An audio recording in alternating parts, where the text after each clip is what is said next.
This is for day one assignment on file in folder management. So in Google app, go to the Google Drive where you can find all of the different files that you have in your drive. And in here, as discussed in our session, you can go ahead and categorize each file depending on its type or its uses.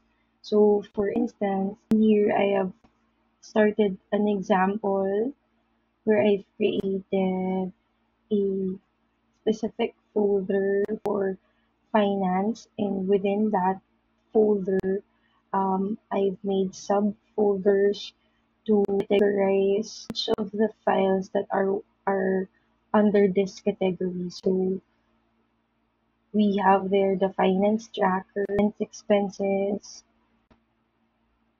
as well as copy of latest payslip.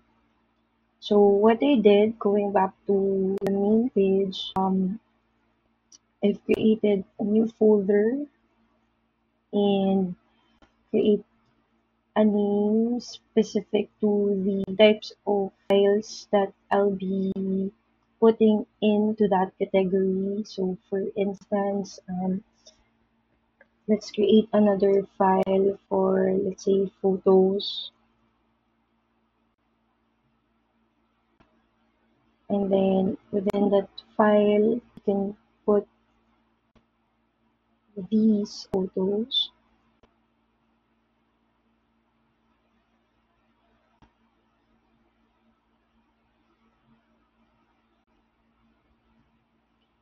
And then another one could be, let's say, for Bible study guides.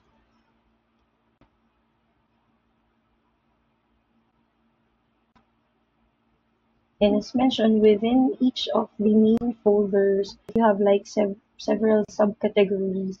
You can put more folders inside specific to each of the files that are within that main category. Let's say under Bible study guides, we have memory verses.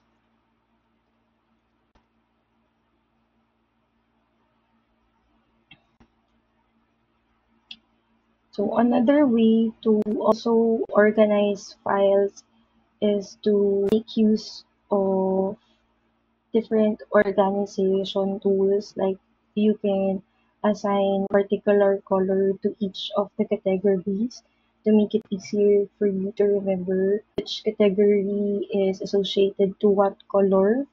And specific application also, the Google Drive allows you to share specific files to clients or to anyone that needs access to that specific file by using the share feature.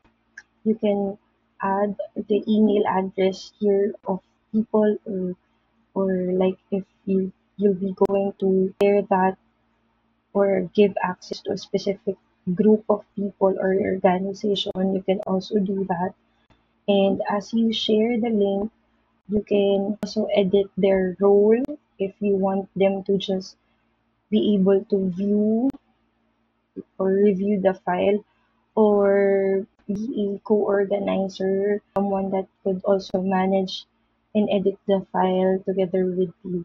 So for instance, I would like to share finance folder, for instance, to my family, specifically, for example, to my husband.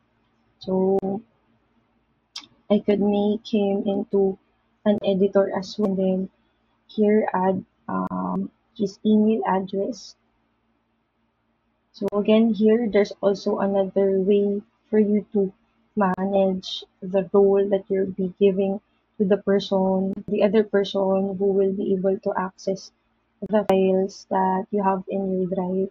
And you can also provide like a message as to what kind of file are we sharing before sending.